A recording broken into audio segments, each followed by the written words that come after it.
मैं रश्मि भेलवा, सहायक प्राध्यापक वनस्पति शास्त्र, शासकीय नागरिक कल्याण महाविद्यालय नंदी नगर, दुर्ग, छत्तीसगढ़ से। आज मैं सीड डोरमेंसी के बारे में बताऊंगी, जो कि बीएससी पार्ट 3 के पेपर फर्स्ट के यूनिट 4 के अंतर्गत आता है। तो हम ये जानें कि डोरमेंसी होती क्या है, या जिसको हम हिंदी में प्रसुप्ति भी कहते हैं। डोरमेंसी या प्रसुप्ति वह स्थिति है जब सारी अनुकूल पर्यावरणीय दशाएं बीज को देने के बाद भी उसमें जर्मिनेशन ना हो सके। जैसे कि हम जानते हैं कि किसी भी बीज को अंकुरित होने के लिए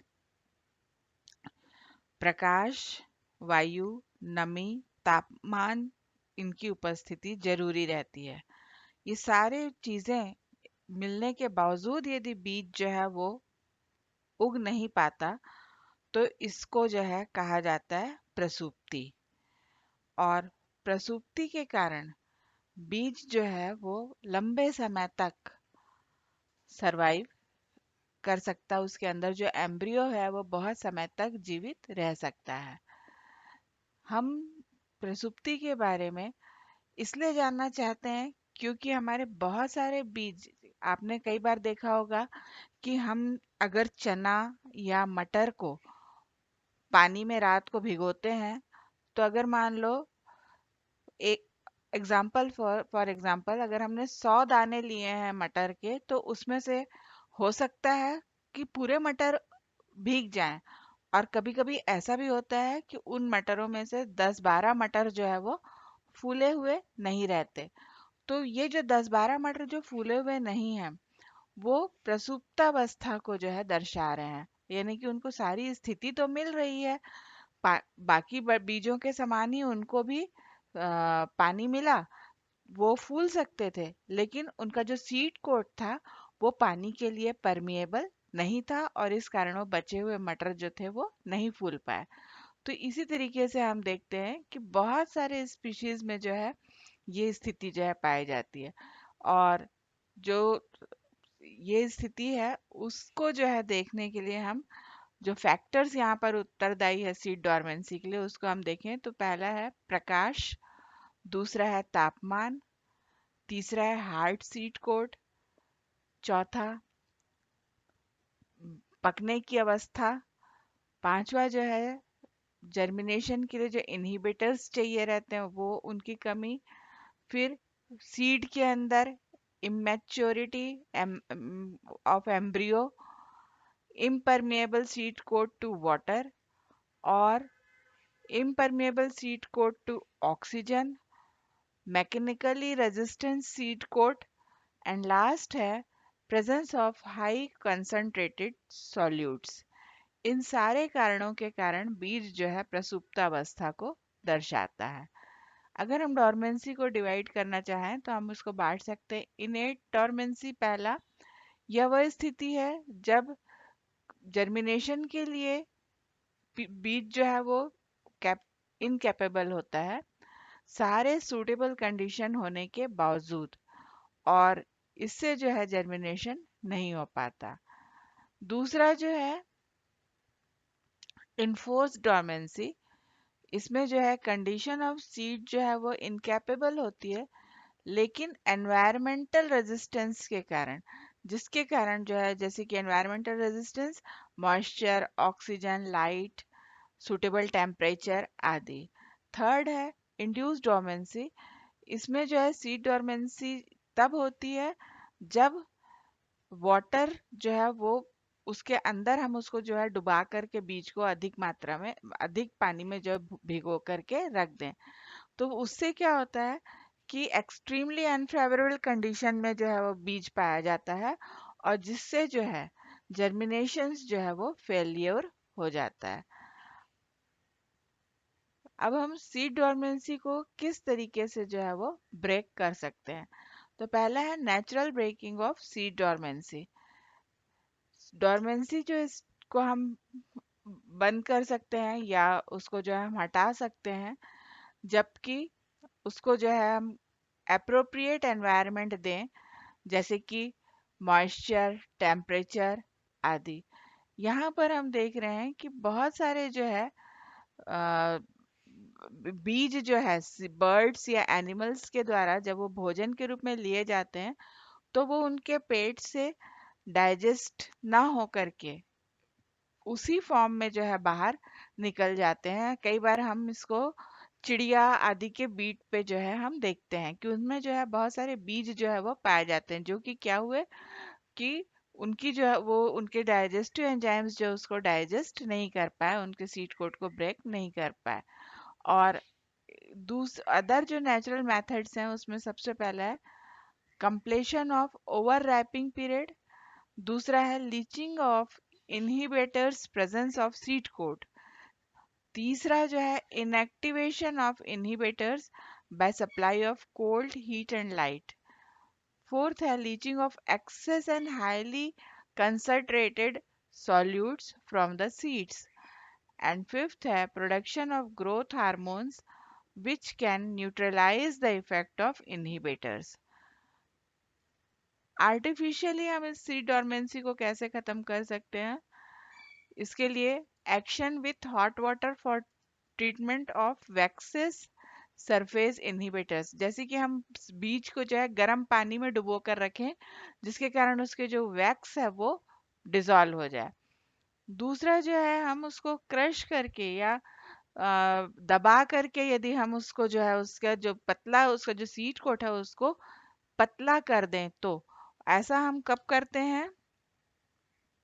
जैसे कि अ, आप अपना ना घरों में हम अधिकतर धनिया जब बोते हैं तो धनिया बोने के समय हम क्या करते हैं उसको किसी हार्ड उससे जो है क्रश करते हैं थोड़ा थोड़ा, और क्रश करके हम उसको 2 दिन किसी गीले कपड़े में बांध के रखते हैं और उसके बाद जो है हम क्या करते हैं उसको मिट्टी में डालते हैं, बोते हैं। तो उससे जो है वो क्या हो जाता है, जल्दी जर्मिनेट होता है। तो हम एक तरीके से उसकी डोरमेंसी को जो है वो क्या कर रहे हैं, ब्रेक कर रहे हैं। उसके बाद जो है अगला जो है हम हाइड्रोलिक प्रेशर के देते हैं 5 से 20 मिनट्स के लिए, या फिर हम जो है इसके सीड कोट को जो है पतला करने के लिए सल्फ्यूरिक एसिड में डालते हैं कुछ समय के लिए और वहां से जो है हम उसको निकालते हैं। अब डोरमेंसी को हम दूर करने के लिए सबसे पहला जो है खरोचना या स्केरिफिकेशन। स्केरिफिकेशन या इस खरोचने के द्वारा क्या होता है, जो कड़े बीज हैं वो बीजावरण के कारण होने वाली प्रसुप्ति को हम इस विधि से समाप्त कर सकते हैं।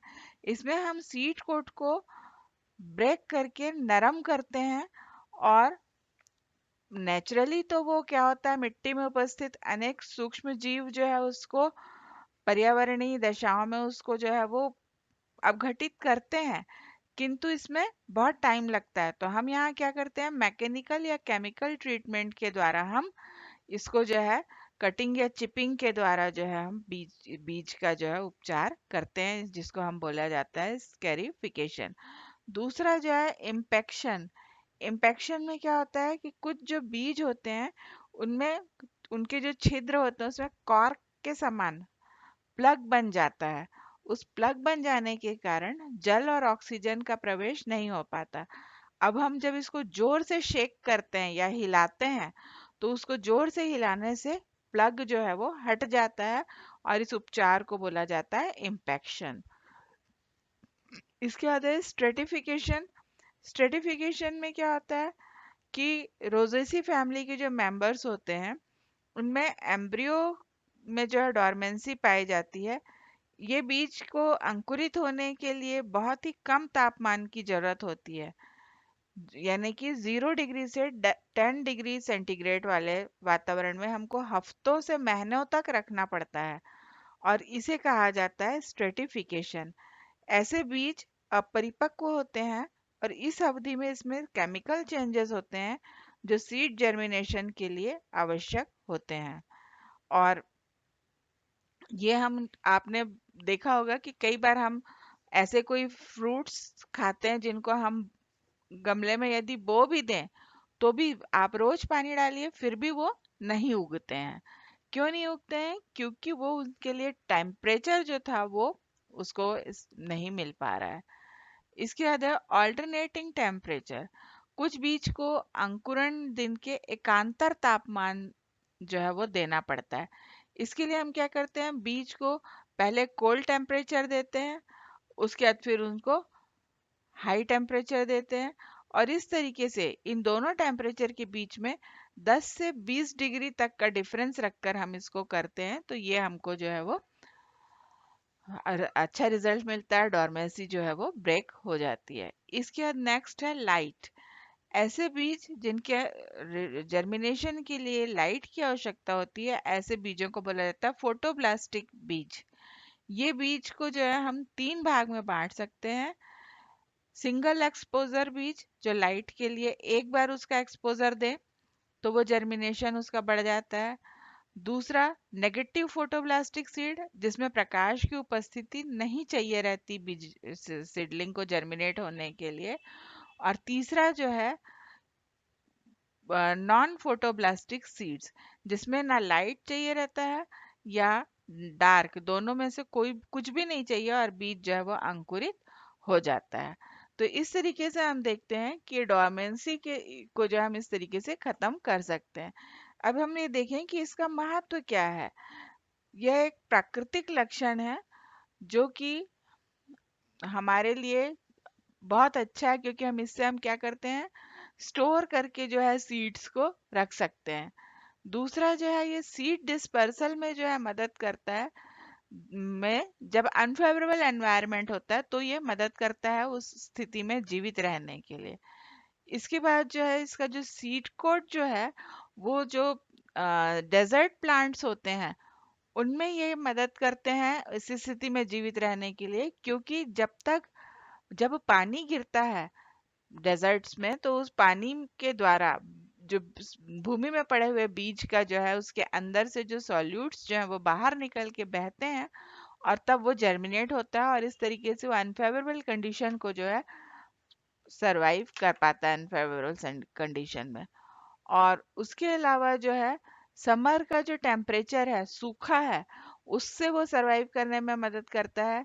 साथ ही साथ जो है वो बहुत सालों तक जीवित रहने के लिए भूमि में पड़ा रह सकता है, जिससे कि जब परिस्थितियां अनुकूल हों तो वो उगता है। तो इस तरीके से हम देखते हैं कि प्रसुप्तावस्था जो हमारे लिए बहुत ही अच्छी भी है और बुरी भी। धन्यवाद।